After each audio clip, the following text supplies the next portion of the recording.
Saya malam tadi mimpi.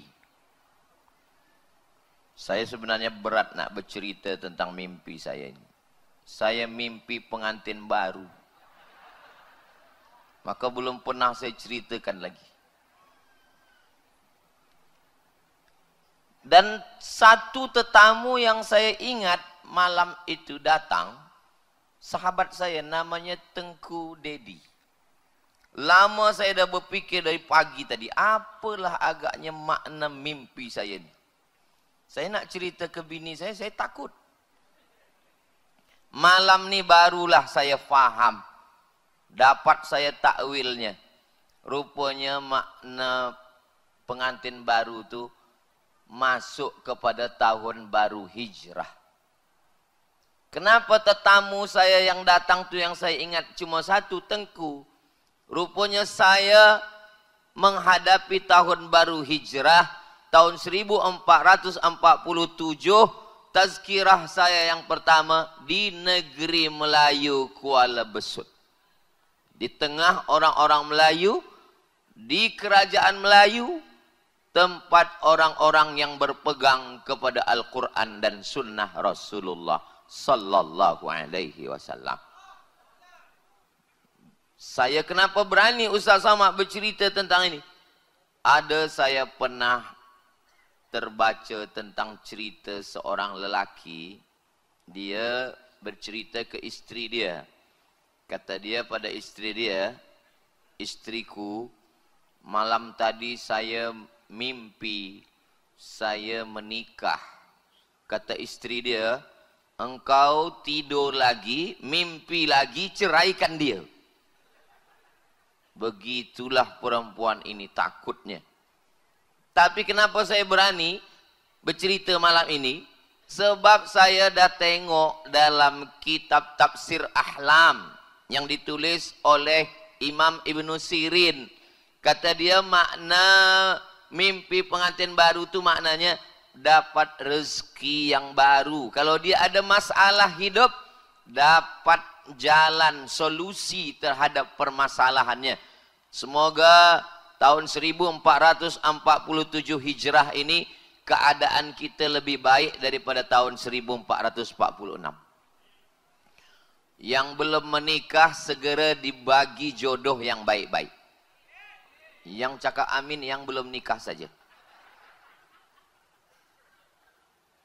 Kalau ada masalah dalam hidupnya, mudah-mudahan Allah bagikan solusi, jalan keluar dan bahagia dunia akhirat insyaAllah. Amin ya rabbal alamin. Jadi sesiapa saja pun yang mimpi macam mimpi saya, jangan takut untuk bercerita. Kerana takwilnya adalah rezeki yang baru, nikmat yang baru, termasuklah tahun yang baru. Saya 6 bulan sekali ke Malaysia.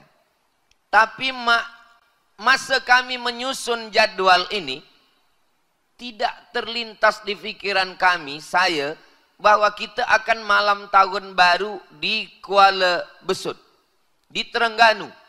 Rupanya sudah tertulis di Lauhil Mahfuz, tahun baru ini berjumpa dengan orang-orang baik, di negeri yang baik, di kerajaan yang baik.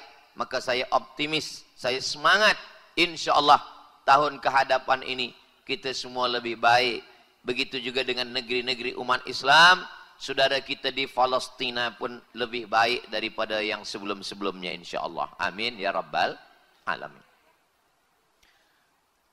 Apa yang boleh kita ambil pelajaran daripada ma'al hijrah ini? Maka saya ringkaskan, saya khulasahkan. Ada 5 yang perlu kita bawa balik daripada tazkirah malam ini. Kira-kira yang 5 ni boleh kita ingat-ingat, boleh kita bawa balik ke rumah kita masing-masing nanti insya-Allah. Yang pertama sekali, dulu bila ditanya, bila Nabi Muhammad sallallahu alaihi wasallam lahir? Tahun gajah. Bila Abu Hurairah masuk Islam? Tahun Khaybar. Bila Hamzah meninggal dunia? Tahun Uhud. Bila Ka'bah dibersihkan dari berhala-berhala? Tahun Fathu Makkah. Mereka tidak pernah menjawab tahun 1, tahun 2, tahun 3, tahun 4. Tak ada. Kenapa mereka tidak pernah menjawab tahun 1, tahun 2? Sebab mereka belum lagi ada tarikh. Hari bulan ada. Bulan pun ada. Sebab Allah cakap dalam firmankan dalam Al-Quran. Na'udzubillahi minasyaitonirrajim. Inna iddatasy syuhuri indallahi 12 syahra. Fi kitabillah yauma khalaqas samawati wal ard. Ada 12 bulan. Nabi Muhammad lahir 12 Rabiul Awal. Muharram, Safar, Rabiul Awal, Rabiul Akhir, Jamadil Awal, Jamadil Akhir, Rajab, Sya'ban, Ramadan, Syawal, Zulqa'dah, Zulhijjah. Ada.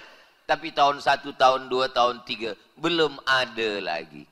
Maka manakala Sayyidina Muhammad SAW selama di kota Madinah, tak ada tarikh, tak ada tahun.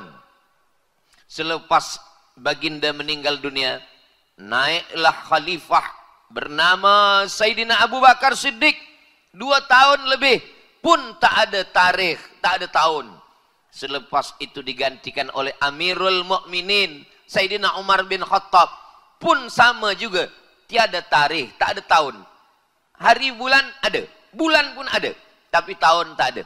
Sampailah masanya surat-surat masuk daripada kerajaan-kerajaan jiran. Mereka berjiran dengan Rom, mereka berjiran dengan Farsi, dan mereka semua ada tarikh. Mereka ada hari bulan, mereka ada tahun. Maka salah satu surat itu sampai kepada sahabat Nabi bernama Abu Musa al-Ash'ari. Abu Musa al-Ash'ari datang menghadap kepada Sayyidina Umar ibn al-Khattab. Ya Amirul Mukminin, wahai Amirul Mukminin, surat datang. Dan mereka ada tarikh. Sementara kita bila nak balas, kita tak ada tarikh. Macam mana ni wahai Amirul Mukminin Umar ibn al-Khattab? Lalu Sayyidina Umar ibn al-Khattab mengumpulkan sahabat-sahabat Nabi radhiyallahu anhum ajma'in. Dikumpulkan semuanya. Sayyidina Uthman, Sayyidina Ali, Sayyidina Talha, Sayyidina Zubair ibn Awam. Dan ketika itulah mereka bermusyawarah. Wahai para sahabat Nabi sekalian, sampai hari ini kita belum lagi ada tarikh tahun. Macam mana kita nak menetapkan tahun dalam Islam? Kata satu sahabat, kita tetapkan tahun Islam ini startnya mula masa Nabi Muhammad sallallahu alaihi wasallam lahir. Ketika Nabi lahir, itulah kita buat tahun 1. Tahun pertama kita. Tapi ternyata sahabat yang lain tidak bersetuju. Kata sahabat lain, bila Nabi Muhammad SAW lahir, yang mabuk tetap mabuk, yang berzina maaf tetap berzina. Mereka berjudi, mereka minum khamar. Maka adakah pendapat yang lain? Lalu datang sahabat lagi mengatakan, bagaimana kalau tahun 1? Tahun pertama itu kita mulai daripada turunnya Al-Quran. Iqra' bismi rabbikal ladzi khalaq, khalaqal insana min 'alaqin, iqra' wa rabbukal akramul ladzi 'allama bil qalam, 'allamal insana ma lam ya'lam. Tahun itulah kita guna tahun 1. Sahabat yang lain tidak bersetuju. Kata sahabat lain, manakala turun Al-Quran, manusia tetap berbuat maksiat. Lalu kemudian ada pula pendapat yang ketiga. Bagaimana kalau tahun Islam itu kita mulakan daripada wafatnya baginda, meninggalnya Rasulullah sallallahu alaihi wasallam. Alhamdulillah, pendapat yang ketiga ini pun ditolak. Kalaulah tahun Islam itu dimulai dari meninggalnya Nabi, tahun kita namanya tidak tahun hijrah. Bukan ma'al hijrah, tapi ma'at ta'ziyah. Sebab tahun meninggalnya Nabi. Dan kita pun malam ni menangislah mengenang wafat meninggalnya Sayyidina Muhammad sallallahu alaihi wasallam. Lalu apa kata Sayyidina Ali karramallahu wajhah? Al-hijratu tufarriqu bainal haqqi wal batil.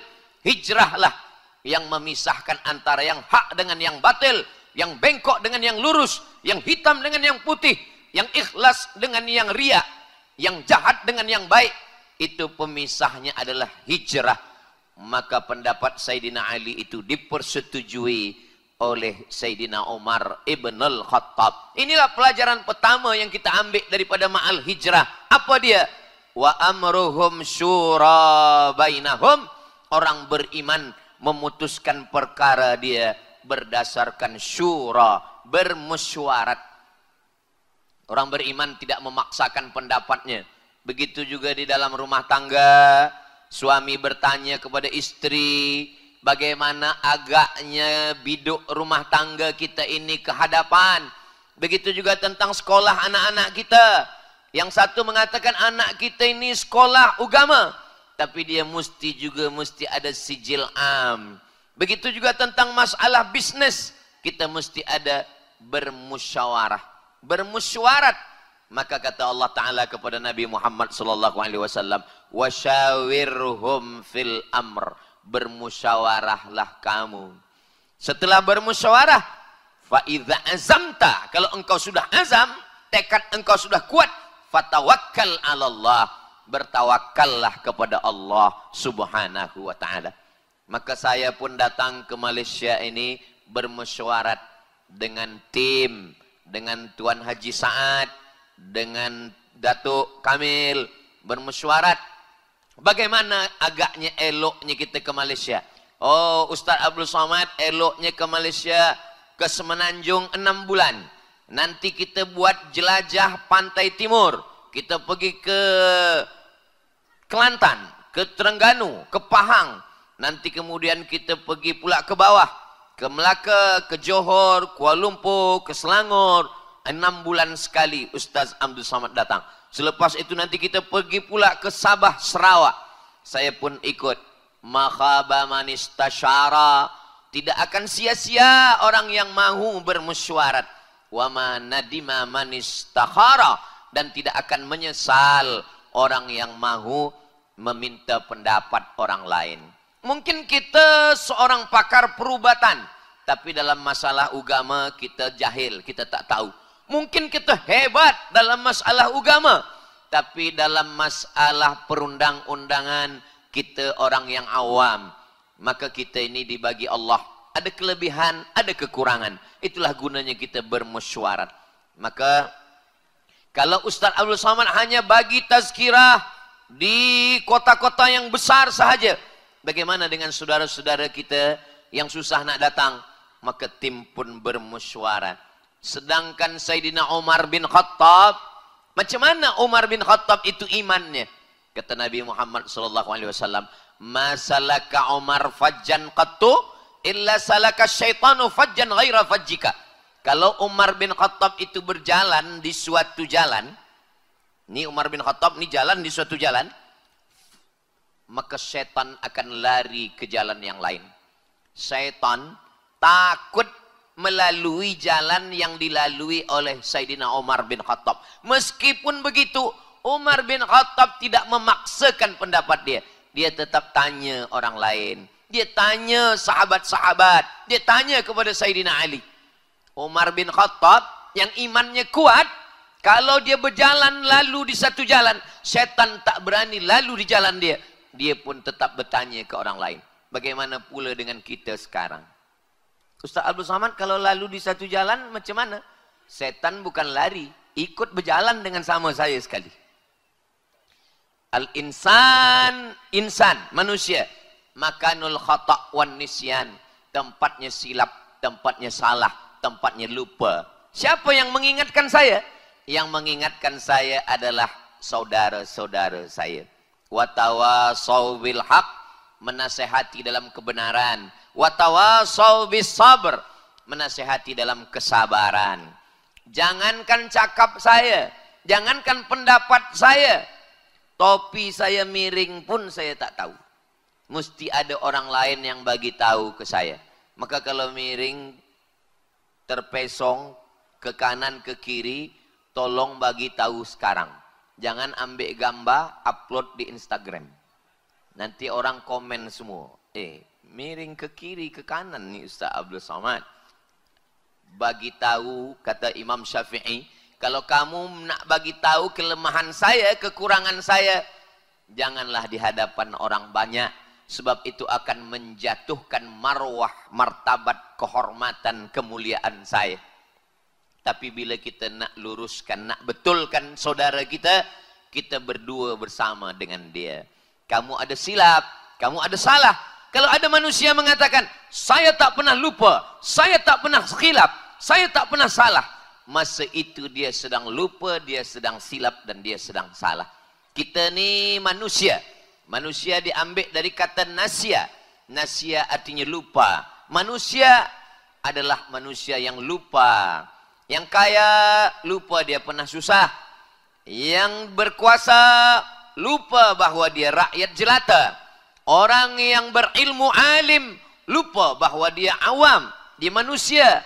Maka ketika kita ini manusia, yang mengingatkan kita adalah orang lain. Itulah ajaran Islam. Islam mengajarkan kita untuk membetulkan, untuk mengislah, untuk memperbaiki kalau ada silap dan salah. Ini pelajaran pertama daripada ma'al hijrah yang boleh kita jadikan teladan, yang boleh kita jadikan contoh, yang boleh kita jadikan sebagai suluh di tengah gelap dalam perjalanan hidup manusia hinggalah hari ini. Dalam keluarga, dalam pemerintahan, dalam kekuasaan, dalam bisnis, dalam bersahabat, kita mesti minta pendapat orang lain. Sebelum menikah, kita mesti bertanya kepada orang lain. Bahkan sampai kepada nama anak pun bertanya kepada orang lain. Tadi bila saya di airport, sebelum terbang menuju Kota Baru, dari Kota Baru terus ke Kuala Besut, saya datang sahabat kirim WhatsApp, Ustaz Abdul Somad, ini ada anak baru lahir. Siapalah agaknya nama yang sesuai? Oh, teringat saya. Kita sekarang perlu kawan. Kita perlu sahabat. Cuba bagi nama dia Hawari. Apa arti Hawari itu, Ustaz? Hawari adalah penolong saya. Nanti bila kita susah, anak ni menolong kita. Bila kita dah tua, anak ni akan tolong kita. Bagi nama dia Hawari, penolong saya. Oh, Hawari ni elok, Ustaz, tapi sikit betul. Boleh tak tambah sikit? Oh, kalau gitu, Ruhi Hawari Hasbi Hawari. Ruhi, orang yang aku sayang. Orang Arab kalau dia nak panggil sayang, ia Ruhi, ia Hayati, ia Fuadi, kata dia. Ia Ruhi, engkaulah rohku, my spirit. Wahayati, engkaulah hidupku, my life, kata dia. Bila dia sayang, bila dia benci, oh, engkau ni hantu lah, kata dia. Tapi bila dia sedang sayang, ya Ruhi, kata dia. Maka kata saya, bagilah nama Hawari Ruhi Hasbi. Engkau adalah hidupku, engkau adalah penolongku, dan cukuplah engkau beserta Allah. Hasbunallah wa ni'mal wakil, ni'mal maula wa ni'mal nasir, wala hawla wala quwata illa billahil aliyil azim. Bertanya tentang nama pun kadang orang dia minta pendapat orang lain. Termasuk nama saya. Nama saya ini bukan ibu saya, ayah saya bagi nama, tak. Ibu saya, ayah saya, dia tanya kepada orang lain. Dia tanya kepada datuk saya, ayah, ini anak saya yang pertama, siapalah agaknya nama yang elok untuk anak saya ini? Ayah, ibu saya, datuk saya bagi nama yang elok untuk cucu saya ini, nama dia adalah Salah. Salah bahasa Arabnya baik, pakai hak. Hak, salah, baik. Tapi orang Melayu di tempat saya, Salah tu nama ikan, ikan selar. Kata mak saya, takkan nama anak saya nama ikan, ikan Salah, kata dia. Kau carilah nama lain. Datuk saya bagi nama, ini nama elok lagi. Siapa nama dia? Abdul Somad. Itulah dibagi nama Abdul Somad. Nama qari di Mesir, namanya Syekh Abdul Somad, Abdul Basit, Abdul Somad. Dibagi nama. Nama yang paling elok adalah nama yang paling rendah. Abdun, hamba, sahaya, rendah, bukan siapa-siapa. Tapi bila nama itu bersanding dengan Allah, maka nama itu menjadi mulia. Abdun, hamba, disandingkan dengan nama Allah. Abdullah, Abdul Rahman, Abdul Rahim, Abdul Somad. Maka kata mak saya, inilah nama yang saya pilih. Alhamdulillah, nama saya disebut orang hampir dalam setiap sembahyang. Apalagi orang itu tak hafaz surah-surah yang panjang. Kul huwallahu ahad, Allahus somad. Nah, malam Jumat pun dia baca juga. Pindah rumah, lahir anak, kenduri, mati, tahlil, semua dia baca. Senang saja. Banyak budak-budak kecil ingat nama saya. Siapa? Ustaz Somad. Kenapa? Qul huwallahu ahad, Allahus Somad. Nama pun kita minta daripada orang lain. Begitulah Allah Subhanahu wa taala mengajarkan kita bermusyawarah, bertanya kepada orang yang tahu. Apa tanda orang Melayu bertanya ketika dia tak tahu? Maka budi bahasa, tutur kata yang baik-baik, ini pelajaran pertama daripada ma'al hijrah. Yang kedua, Nabi Muhammad sallallahu alaihi wasallam ketika berhijrah itu, jangan bayangkan Nabi itu hijrah dia melangkah dari rumah, bismillahi tawakkaltu 'ala Allah, la haula wala quwata illa billah. Saya serah pada Allah, saya tawakal pada Allah, nak mati matilah. Oh, bukan begitu. Hijrah Nabi Muhammad sallallahu alaihi wasallam itu ada cara, ada manhaj, ada metode. Bagaimana caranya? Nabi tidak terus hijrah, bukan direct hijrah. Dia transit dulu di gua, di batas bukit namanya Jabal Sur. Lalu kemudian naik ke atas Jabal Sur. Mesti ada yang menemani di atas Jabal Sur. Itulah dia Sayyidina Abu Bakar Siddiq radhiyallahu an. Tapi di atas tempat tidur Nabi, di bilik Nabi, nanti orang kafir Quraisy akan masuk ke bilik Nabi dan mereka akan mencari Nabi. Mesti ada pula seorang yang tidur di tempat tidur Nabi. Itulah dia Sayyidina Ali bin Abi Talib radhiyallahu an. Lalu kemudian yang di atas itu, mereka tidak turun selama 3 hari 3 malam. Mesti ada yang membawakan makanan di atas.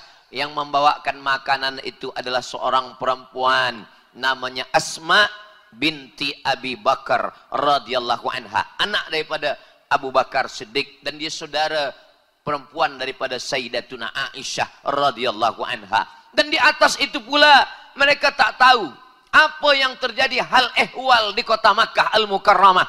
Mereka mesti tahu bagaimana berita di kota Makkah Al-Mukarramah. Sebab masa itu belum ada lagi www.google.com. Maka mesti ada yang membawa berita ke atas. Maka naiklah sahabat namanya Abdullah bin Abi Bakar Siddiq. Bila siang dia di Makkah, bila malam dia naik ke atas membawa berita apa yang terjadi. Dan di bawah ini mesti ada yang menjaga. Kalau tiba-tiba saja musuh-musuh ni naik ke atas, macam mana? Maka mesti ada yang menjaga di bawah. Dia membawa kambing, dia mengembala kambing. Orang kafir Quraisy menengok, oh ada pengembala kambing di bawah. Dan dia adalah Amir bin Fuhairah. Dan mereka di atas 3 hari 3 malam. Hijrah itu hari Khamis. Hijrah itu bermula daripada hari Khamis. Dan malam pertama di Jabal Sur itu adalah malam Jumat. Masya Allah, tabarakallah. Hari ini pun bertepatan dengan hari Khamis. Dan malam pertama di Jabal Sur adalah malam Jumat. Malam ni saya malam pertama ni di Jabal Sur. Di Kuala Besut.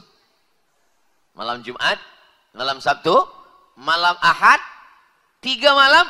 Hari Ahad malam Isnin. Barulah dia bertolak menuju Al-Madinah Al-Munawwarah. Maka pelajaran yang kedua daripada ma'al hijrah adalah strategik. Jangan hanya pasrah saja, bertawakal saja kepada Allah tanpa ada cara, tanpa ada ikhtiar, tanpa ada usaha. Ini bukan ajaran Islam. Saya tak ingin kita menghadapi ma'al hijrah tahun baru 1447 ini tak ada ikhtiar kita sama sekali. Nanti seorang istri bertanya kepada suaminya, abang, macam mana kita menghadapi ma'al hijrah ini?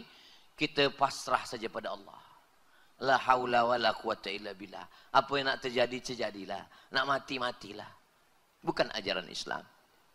Ketika datang seorang sahabat Nabi, ya Rasulullah, ya, saya nak masuk ke dalam masjid, ya, ini saya ada unta, saya ada kuda, saya tambat dulu, saya ikat dia ke batang kurma, atau saya lepas saja begitu. Sebenarnya sahabat ni pun tahu. Sahabat ni tahu bahawa bila kuda, unta ni tidak diikat, dia pasti akan lepas. Dia cuma nak tahu bagaimana ajaran Islam. Apa kata Nabi sallallahu alaihi wasallam? Iqilha wa tawakkal. Tambatkan dulu, ikatkan dulu, selepas itu barulah bertawakal kepada Allah Subhanahu wa taala. Maka hijrah ini coba kita fikir malam ini malam pertama kita. First night kita. Maka kita berfikir apa yang boleh kita lakukan pada tahun 1447 nanti. Saya bersama tim 1447 nanti kita akan pasang jadual tazkirah di masjid, di padang, di university, di kampung, masuk ke dalam hutan. Apa yang boleh kita laksanakan? Kita pun semua berfikir tentang pendidikan anak-anak kita, bagaimana mereka boleh mengaji, bagaimana mereka tidak habis waktu sebab social media ini. Maka ini semua mesti ada strategik, mesti ada langkah, mesti ada ikhtiar. Orang yang hanya berserah kepada takdir Allah dan dia tidak mahu berusaha, ini adalah kelompok sesat, namanya Al-Jabriyah. Al-Jabriyah ini diambil dari kata jabr. Jabr artinya terpaksa. Jabriyah ini sesat, bukan ahli sunnah wal jamaah. Al-Jabriyah ini kata dia hidup ini terpaksa. Terpaksa kerana takdir. Maaf cakap. Bila ada orang Jabriyah ini ditangkap, lalu kemudian dia melakukan perbuatan zina, dia mencuri, dia merompak, bila ditanya, kenapa awak minum khamar? Kenapa awak berzina? Kenapa awak mencuri? Kenapa awak merompak? Apa kata dia? Sebenarnya saya tak mau berzina, sebenarnya saya tak mau mencuri, saya terpaksa kerana takdir. Ini namanya aliran sesat Al-Jabriyah. Masa Sayyidina Umar bin Khattab manusia macam ni pernah ada. Lalu dia minum khamar, dia mabuk. Kata Sayyidina Umar, tangkap dia. Bila dia ditangkap, dibawa ke mahkamah. Lalu hakim bertanya kepada dia, kenapa awak minum khamar? Kata dia, saya minum khamar kerana saya terpaksa. Sebenarnya saya tak nak minum khamar, tapi takdirlah yang sudah memaksa saya minum khamar. Apa kata Sayyidina Umar bin Khattab? Hukum dia 2 kali. Kenapa 2 kali Amirul Mukminin? Kenapa 2 kali wahai khalifah? Yang pertama, dia minum khamar. Yang kedua, sebab dia bicara takdir tanpa ilmu. Begitulah dalam Islam kita diajarkan ada ikhtiar, ada usaha, ada strategik, ada yang disebut dengan kemahuan manusia untuk berbuat. Sedangkan orang yang hanya berserah kepada Allah Subhanahu wa taala, maka manusia ini terbagi kepada 2. Orang yang hanya berusaha dan merasa semua hasil usahanya dia, tak ada Tuhan.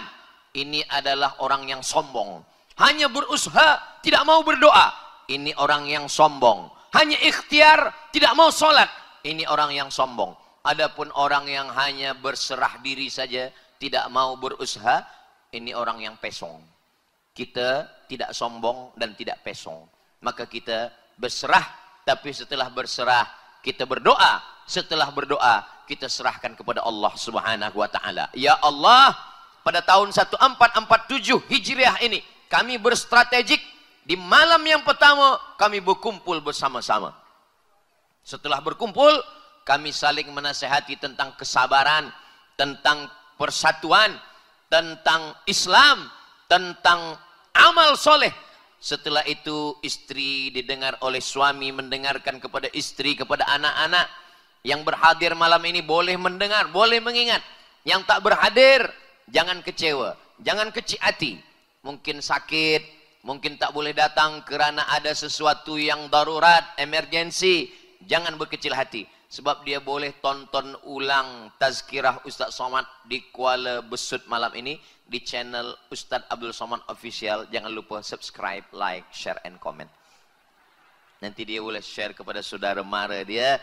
Inilah yang disampaikan Ustaz Abdul Somad, bahwa ketika Isra Mi'raj itu perjalanan ilahi.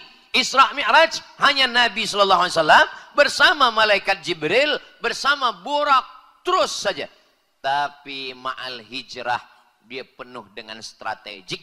Ada yang tidur di tempat tidur Nabi Sayyidina Ali, ada yang mengawani menemani di Jabal Sur Sayyidina Abu Bakar, ada yang membawakan makanan Asma binti Abi Bakar. Ada yang mengembalakan kambing di bawah, Amir bin Fuhairah.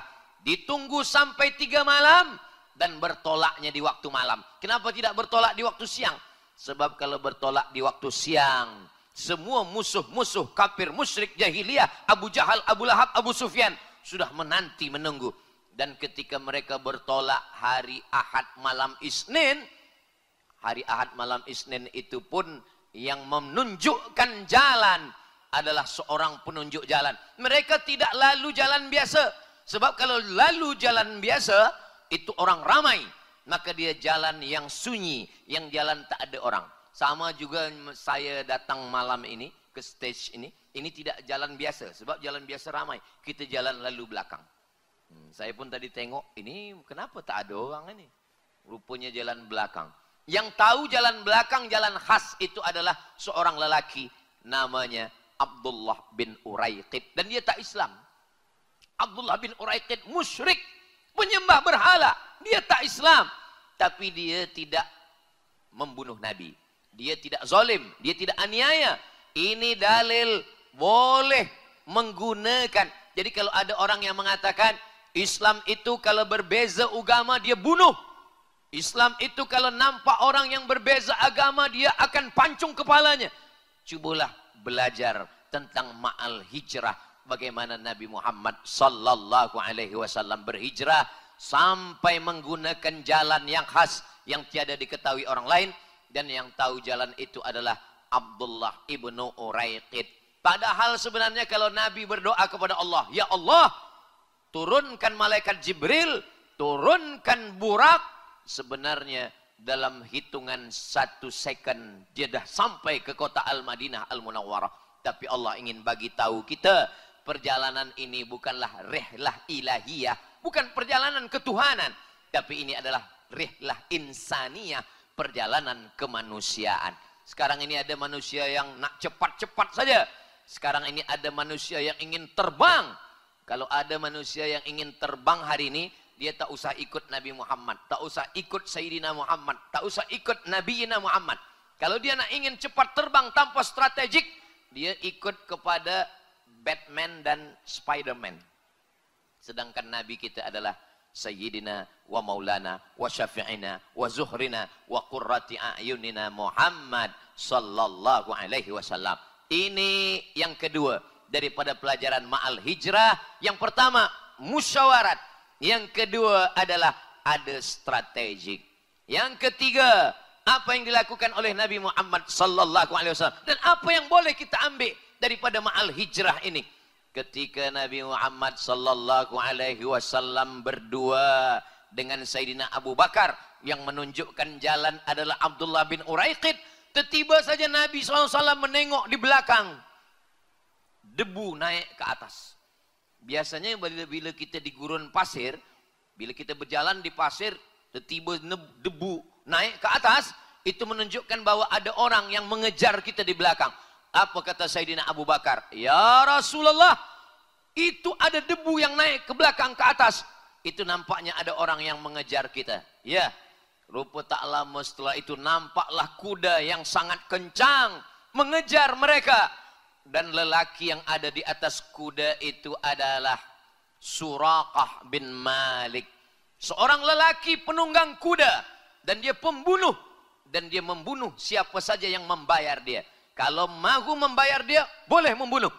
Rupanya Suraqah bin Malik sudah dijanjikan 100 ekor unta. Wahai Suraqah bin Malik, bila engkau mampu membunuh Muhammad sallallahu alaihi wasallam, maka kamu akan dibagi hadiah 100 ekor unta. Maka ketika itu Suraqah bin Malik mengejar baginda Sayyidina Muhammad sallallahu alaihi wasallam. Ketika kuda dia sudah sampai di hadapan Nabi, ketika itu kaki kuda bahagian depan itu jatuh, lalu kemudian Suraqah bin Malik terjatuh. Dan ketika itu Suraqah bin Malik tersadar. Apa kata Suraqah bin Malik? Seumur hidup aku tidak pernah jatuh dari kuda, wahai Muhammad sallallahu alaihi wasallam. Hari ini aku tersedar bahwa yang aku kejar ini bukan manusia biasa. Engkau adalah Nabi, engkau adalah utusan Allah subhanahu wa ta'ala. Apa kata Nabi kepada Suraqah bin Malik? Saya tak ada minta apa-apa kepada engkau wahai Suraqah. Saya hanya minta satu. Apa kata Nabi? Aghib anna. Engkau sembunyikan berita tentang kami. Wahai Suraqah bin Malik, engkau sembunyikan berita tentang kami. Baliklah engkau ke Makkah. Jangan cakap apapun seakan-akan engkau tidak pernah berjumpa dengan kami. Lalu kemudian Suraqah bin Malik pun kembali ke kota Makkah Al-Mukarramah. Apa pelajaran yang boleh kita ambil? Yang boleh kita ambil adalah Suraqah bin Malik dari rumah dia ingin membunuh Nabi. Suraqah bin Malik dari rumah dia ingin memancung kepala Nabi. Suraqah bin Malik berangkat dari rumah dia ingin mendapatkan 100 ekor unta. Suraqah bin Malik dari rumah ingin mendapatkan dunia. Tapi apa yang terjadi? Begitu dia berjumpa dengan Nabi Muhammad sallallahu alaihi wasallam, semua berbalik. Yang pertama ingin membunuh, ingin menghadang, ingin menghalang. Tapi rupanya yang terjadi tidaklah begitu. Bayangkan dengan kita yang ingin mencari rezeki halal, bertolak dari rumah dengan nama Allah. Bismillahi tawakkaltu 'ala Allah wa atasamtu billah, la haula wala quwata illa billah. Tapi di tempat yang halal kita melakukan yang haram. Na'udzubillah, summa na'udzubillah. Kita ambil pelajaran daripada Suraqah bin Malik. Dia tidak memenggal, memancung kepala Nabi Muhammad sallallahu alaihi wasallam. Maka nanti bila kita mati, kita berjumpa dengan Nabi sallallahu alaihi wasallam, kita malu. Sebab kita sebelum pergi ke tempat yang haram, kita sudah beriman. Sebelum kita melakukan perbuatan yang haram, kita sudah menyebut nama Allah. Suraqah bin Malik dari rumah dia tak ada menyebut nama Allah. Dari rumah dia membenci Rasulullah. Dari rumah dia ingin memancung kepala Rasulullah. Tapi rupanya setelah dia balik, dia menemukan titik untuk berbalik kepada jalan yang baik. Mudah-mudahan yang selama ini masih lagi berbuat maksiat, masih lagi berbuat dosa, masih lagi belum tahu jalan ingin kembali, maka tak ada salah, tak ada silap.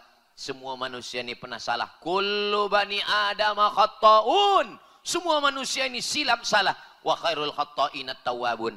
Sebaik-baik orang yang salah adalah orang yang mau meminta maaf kepada manusia, bertobat meminta ampun kepada Allah Subhanahu wa taala. Mudah-mudahan semua kita, dosa-dosa kita tahun 1446, 1445, 1444 semuanya diampunkan Allah. Dan masa yang akan datang 1447 ini semuanya diganti Allah dengan kebaikan-kebaikan. Amin ya rabbal. Illa man taba, orang yang bertobat, wa amana, beriman, wa amila amalan salihah, beramal soleh. Allah cuma minta 3 saja dari kita. Yang pertama taubat, yang kedua beriman, yang ketiga beramal soleh.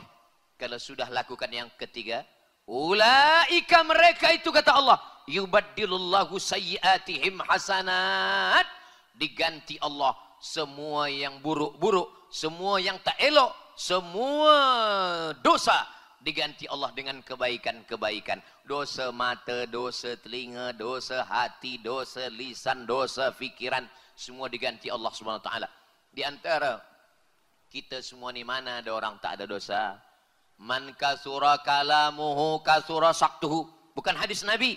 Ini pepatah bahasa Arab. Man kasura kalamuhu kasura saktuhu. Siapa yang banyak cakapnya, dialah yang paling banyak salahnya. Ini di antara kita semua ni, siapa yang paling banyak salah? Saya lah. Jamaah ni segan pula nak cakap Ustaz Somad lah banyak salah. Tapi insya-Allah cakap saya ni 1 jam 60 minit akan selesai insya-Allah. Man kasura kalamuhu kasura saktuhu. Maka ketika Nabi SAW melalui jalan itu, Nabi meneruskan perjalanan.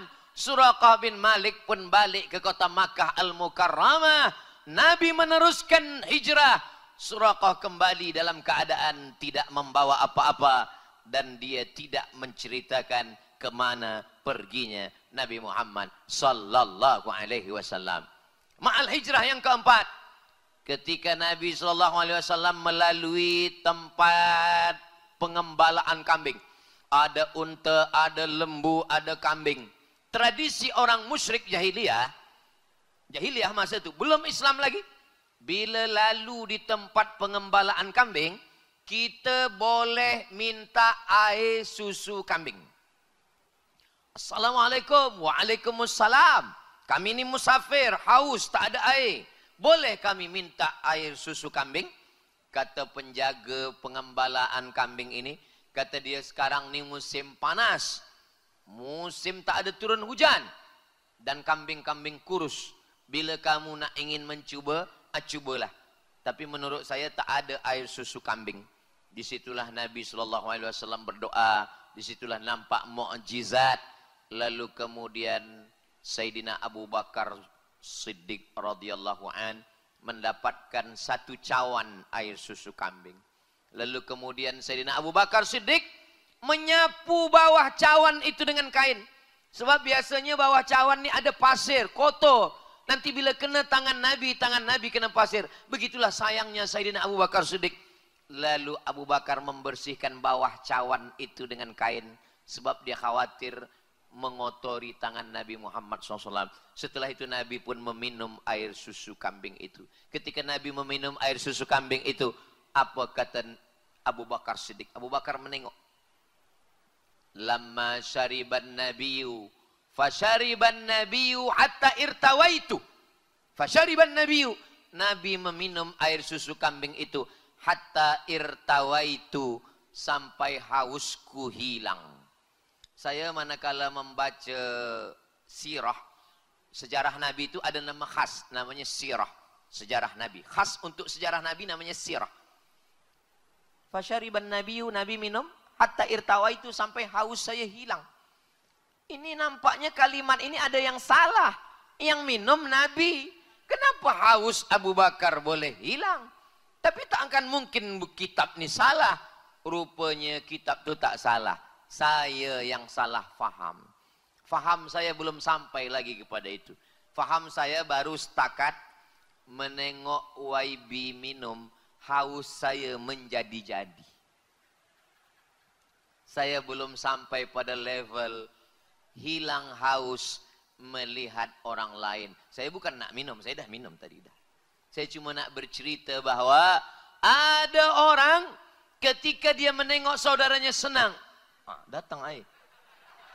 Terima kasih Datuk. Terima kasih Ustaz. Barakallahu fikum. Itulah rezeki pertama malam ma'al hijrah. Ada orang ketika menengok saudaranya minum, hausnya hilang. Ada orang, awak handsome, muda, duit banyak. Kenapa belum nikah lagi? Menengok kawan saya nikah, saya rasa macam dah nikah. Ini tak betul. Sebab nikah adalah sunnah Rasulullah sallallahu alaihi wasallam. Awak dari tadi saya tengok tak makan, saya makan.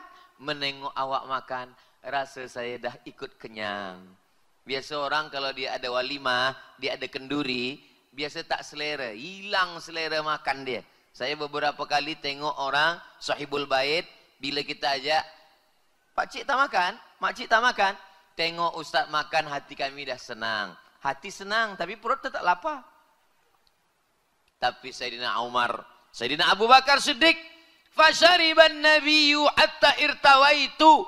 Nabi minum sampai hausku hilang. Apa pelajaran yang boleh kita ambil? Yang keempat, orang Arab jahiliyah, musyrik, menyembah kayu, menyembah batu, menyembah berhala. Lata, Uzza, Manat, Hubal, Jibti, Tagut, Naham.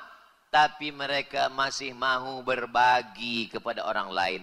Sebakhil-bakhilnya orang Arab kafir Quraisy, sebakhil-bakhilnya orang Arab Badui, mereka masih mahu berbagi air susu kambing.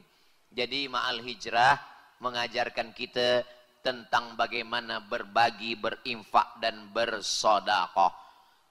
Abu Bakar Siddiq itu ayah dia tak Islam. Nama ayahnya adalah Abu Quhafah. Abu Quhafah ni tak Islam. Abu Quhafah ni bertanya kepada Asma. Asma anak Abu Bakar. Asma, ya Datuk, mana ayah engkau Abu Bakar? Ayah pergi Datuk. Dia tak bagi tahu Abu Bakar pergi ke mana. Mana emas Abu Bakar? Tiba-tiba saja Abu Quhafah ni ingat emas anak dia. Mana emas-emas dia semua? Datang Asma, dia masukkan emas Abu Bakar ke dalam kain. Emas kalau dimasuk dalam kain, boleh dirasa dari luar kain, itu menunjukkan emas itu banyak. Kalau emas kecil sebesar cincin, tak akan boleh dirasa dari luar kain. Emas sebesar batu. Lalu kemudian Abu Kuhafah merasa dari luar kain. Oh, masih ada emas itu. Sebenarnya emas sudah tak ada. Yang diambil oleh Asma itu adalah batu, dia letak dari bawah kain. Abu Kuhafah ni buta, dia tak boleh tengok. Dia pegang. Oh, masih ada. Kemana pergi emasnya? Emasnya dipakai untuk perjalanan hijrah Nabi Muhammad sallallahu alaihi wasallam. Itu maka kata Nabi SAW, la tasubbu ashabi. Jangan kamu caci maki sahabatku. Lau anfaqa ahadukum mithla Uhudin zahaban. Seandainya ada di antara kamu yang bersedekah emas sebesar bukit Uhud. Ada di antara kamu ini yang kaya raya. Bersedekah emas sebesar bukit Uhud. Itu tak sampai setengah tapak tangan Sayyidina Abu Bakar Siddiq. Kenapa? Kalau ada orang sekarang bersedekah sebesar bukit Uhud. Dia bersedekah pada masa aman. Tak ada Abu Jahal, tak ada Abu Lahab. Tapi pada masa Nabi, orang belum beriman, minoriti. Tapi Abu Bakar Siddiq sudah memberikan emas sebesar batu. Malam ini pun kita nak menengok mana Abu Bakar Siddiq mengisytiharkan kutipan derma untuk kompleks pendidikan Islam Dun Kuala Besut. Jadi EJK yang membawa box untuk derma sedekah, cuba kita nak tengok apakah malam ni yang hadir Abu Bakar atau Abu Lahab. Ustaz Somad tak boleh cakap macam tu. Saudara yang dimuliakan Allah Subhanahu wa taala, itu dah ada semua. Ada yang berwarna color green, hijau. Itu maknanya duit yang masuk tu pun duit warna hijau juga.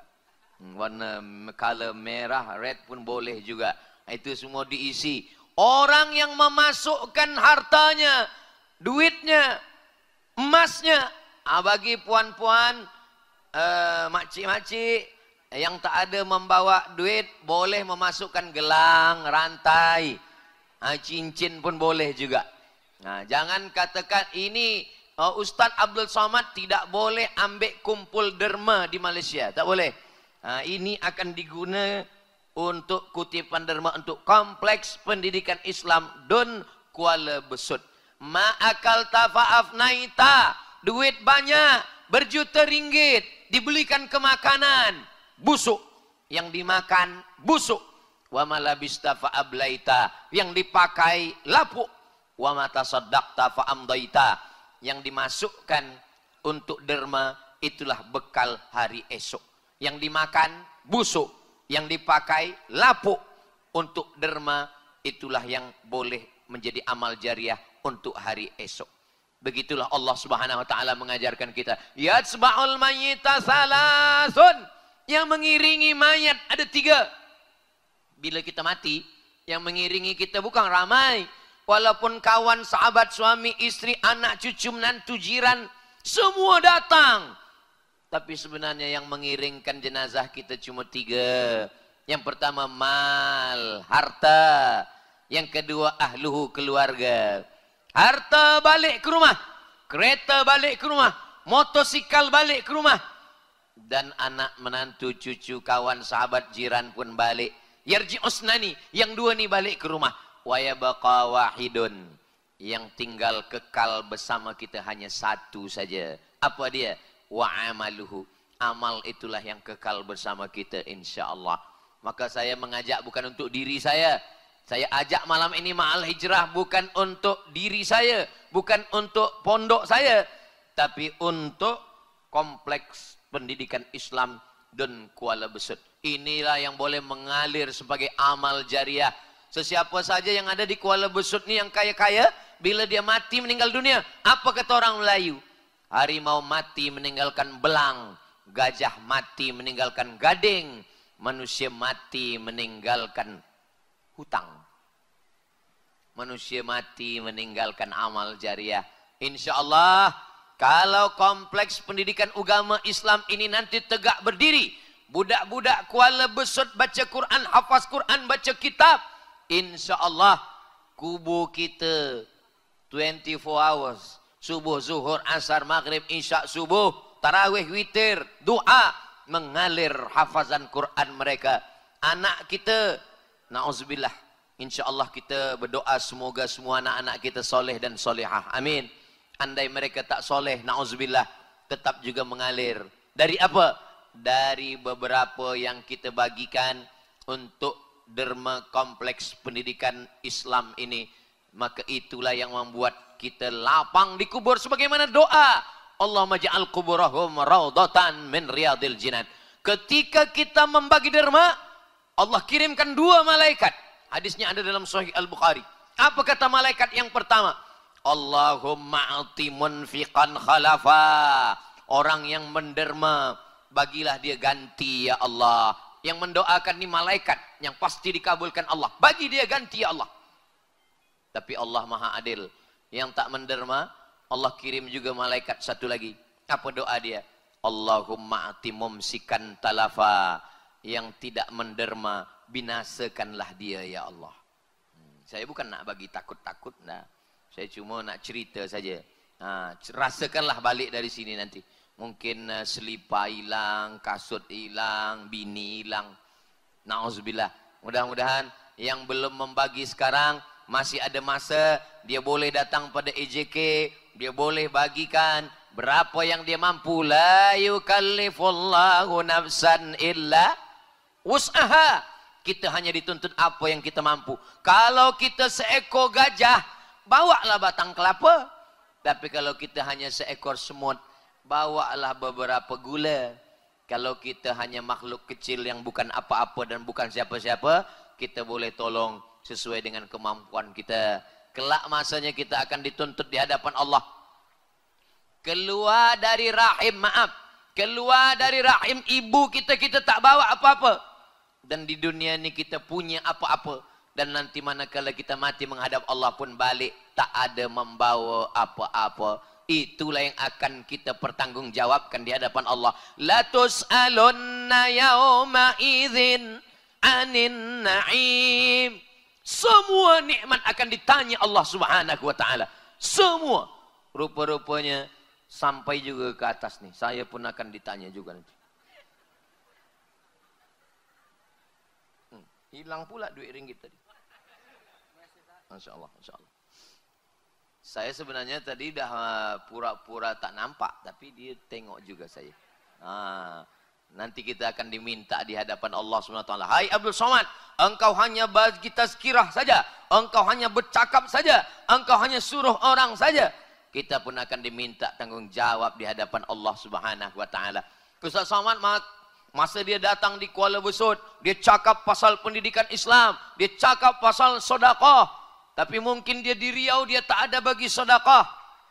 Saya dalam 1 tahun bagi scholarship untuk 25 orang pelajar penuntut tahfiz Quran free.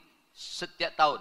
Setahun 25, tahun 225, 25, 25, 25, 25, 6 tahun. 25, 25, 25, 25, 25, 150 orang. Oh, Ustaz Abdul Samad orang kaya. Saya tak kaya. Jadi dari mana Ustaz dapat duit boleh bagi 25 setahun, 6 tahun, semuanya 150 orang. Dari mana Ustaz boleh bagi dapat? Saya ambil dari duit YouTube. Jadi channel yang puan tonton, channel Ustaz Abdul Somad Official itu, semua duitnya untuk penuntut-penuntut student kita yang belajar tahfiz Quran. Habis semua. Ini saya ceritakan ini. Riak lah Ustaz Somad. Bukan riak. Ini untuk menolak fitnah-fitnah kepada saya. Nanti bila saya beli kereta, orang fitnah. Ustaz Somad beli kereta dari YouTube. Itu saya dengar bunyinya tup tup tup tup. Saudara yang dimuliakan Allah Subhanahu wa taala, last sekali. Semoga semua derma kita malam ini boleh menyelesaikan binaan pendidikan Islam ini insyaAllah. Bagi yang belum mampu malam ini, masih ada esok pagi kalau masih Allah bagi kita hidup. Kenapa Allah buat kita hidup? Allazi khalaqal mauta, Allah yang menciptakan mati. Wal hayata, Allah yang menciptakan hidup. Kenapa Allah buat kita masih hidup tahun 1447 ini? Liyabluwakum ayyukum ahsanu amala. Allah ingin menengok, Allah memandang siapa di antara kita yang paling baik amalnya. Berapa banyak orang yang sihat tapi dah mati? Berapa banyak orang yang muda mati? Kita masih hidup malam ini. Allah masih izinkan kita beramal. 1447 dari mula maghrib sampailah kepada esok subuh, sampai berterusan. Allah sedang menengok, memandang. Apakah kamu aku kasih hidup beramal atau tidak? Last sekali yang kelima. Apa iktibar pelajaran yang kita ambil dari ma'al hijrah adalah bahwa dunia ini lapang. Kalau kita susah di kota Makkah, kita boleh pergi ke Habasyah. Susah di Habasyah, pindah ke Taif. Tak diterima di Taif, pindah ke kota Al-Madinah Al-Munawwarah. Kalau Nabi Muhammad SAW, Sayyidul Awwalin wal Akhirin, Sayyidul Kaunaini was Thaqalain, manusia termulia, tapi dia tetap juga pindah 500 kilometer, 8 hari 8 malam, naik kuda, naik unta, jauh. Macam mana kita? Jadi sebenarnya nenek moyang kita, datuk-datuk kita semuanya adalah hijrah. Dunia ini bukan tempat kita. Tempat kita nanti kita akan kembali ke surga, dipanggil Allah Subhanahu wa taala, ya ayyatuhan nafsul mutmainnah, wahai jiwa yang tenang, irji'i ila rabbiki radiyatan mardiyah, kembalilah engkau menghadap Allah dengan diridhai Allah. Fadkhuli fi ibadi, masuklah ke dalam surgaku. Wadkhuli jannati, masuklah ke dalam hamba-hambaku yang soleh. Masuklah ke dalam surga Jannatul Firdaus. Dan pintu surga itu 8. Salah satu pintunya itu adalah babus sedekah. Dan insya Allah kita semua boleh masuk dari babus sedekah itu insya Allah. Amin ya rabbal alamin. Siapa orang yang paling beruntung di hijrah ini? Man kana yaumuhu khairan min amsihi fahuwa rabih. Siapa yang tahun 1447 ini lebih baik daripada satu tahun 446, dialah orang beruntung. Man kana yaumuhu mithla amsihi fahuwa khasir. Siapa yang tahun 1447 sama saja macam tahun 1446, khasir, dia rugi. Ada yang lebih parah, ada yang lebih teruk lagi. Man kana yaumuhu syarrun min amsihi. Siapa yang tahun 1447 ini lebih teruk, lebih buruk daripada tahun 1446, fahuwa mal'un. Dia adalah dilaknat Allah Subhanahu wa taala. Sembahyang kita mari kita buat lebih khusyuk, baca Quran kita lebih banyak, zikir kita lebih ingat pada Allah, keluarga kita, anak kita, isteri kita, mari kita lebih menjaga, lebih mengingatkan. Allah tak minta banyak kepada kita. Allah hanya minta 2 saja. Walau anna ahlal qura amanu, kalau penduduk Kuala Besut, kalau penduduk Terengganu ini amanu, beriman, wattaqau, bertakwa, la fatahna, akan kami bukakan untuk mereka barakatin, barakah minas sama, dari langit, wal ard, dari bumi.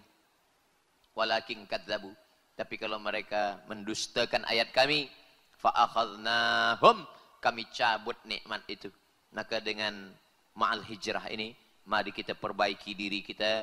Yang silap, yang salah, yang buat dosa, bertaubat. Cara bertaubat, mandi taubat. Di mana nak mandi taubat? Mandi di bilik, mandi di rumah, mandi di sungai, boleh. Apalagi Kuala Besut ni saya tengok tadi di tepi laut. Mandi di laut pun boleh. Jadi kalau mandi taubatnya di laut, bukan cuma dosa hilang, orangnya pun sekali boleh hilang. Mandi taubat. Selepas mandi taubat, kita sembahyang sunat taubat. Usolli sunnatat taubat raka'ataini lillahi ta'ala. Thumma yastaghfirullah.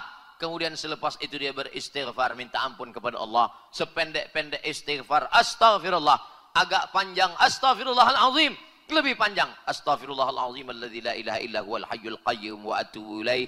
Siapa yang beristighfar, kata Nabi, dibagi 3. Ja'alallahu lahu min kulli dhiqin makhraja. Segala kesempitannya dibagi ke lapangan. Wa min kulli hammin faraja, segala kesusahannya diberikan kesenangan.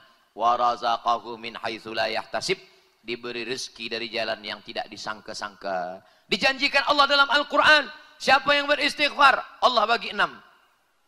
Faqultu astaghfiru rabbakum. Beristighfarlah kamu, minta ampun kepada Allah. Yang pertama, innahu kana ghaffara, dosa diampunkan. Yursilis samaa alaikum midrara, diturunkan hujan. Wa yumdidukum bi amwalin, dia bagi harta. Wa banin, dia bagi anak keturunan. Wa yaj'al lakum jannatin, dia bagikan taman-taman, kebun-kebun. Wa yaj'al lakum anhara, dia bagikan sungai yang mengalir. Orang yang baca Quran merasa bacaan Qurannya sudah banyak. Orang yang berzikir merasa zikirnya sudah banyak. Orang yang berselawat merasa selawatnya sudah banyak. Tapi orang yang beristighfar merasa dosanya belum diampuni Allah Subhanahu wa ta'ala. Di antara amalan saya yang diajarkan guru saya 3. Abdul Somad, engkau banyak beristighfar. Selepas beristighfar, berselawat Allahumma salli ala Sayyidina Muhammad wa ala ali Sayyidina Muhammad. Yang ketiga, memperbanyak afdalul dzikri fa'lam annahu la ilaha illallah. Ajaztukum, saya ijazahkan. Kama ajazani, sebagaimana Syekh Omar Al-Ma'ruf Ali mengijazahkan 3 zikir ini kepada saya dari guru-gurunya. Begitu jugalah saya ijazahkan malam ini. Semoga kita amalkan dan kita semua mendapatkan kemuliaan, kebahagiaan, dan kita semua diberikan istiqamah iman dan Islam, mati dalam keadaan la ilaha illallah Muhammadur Rasulullah sallallahu alaihi wasallam. Kalimatu haqqin 'alaiha nahya wa 'alaiha namutu wa biha nub'atsu insyaallah taala minal aminin. Akhirnya saya ucapkan tahniah, selamat tahun baru Hijrah 1447. Semoga tahun ini lebih baik daripada tahun yang lalu. Semoga kita lebih istiqomah, lebih bahagia, lebih mulia di hadapan Allah Subhanahu wa taala.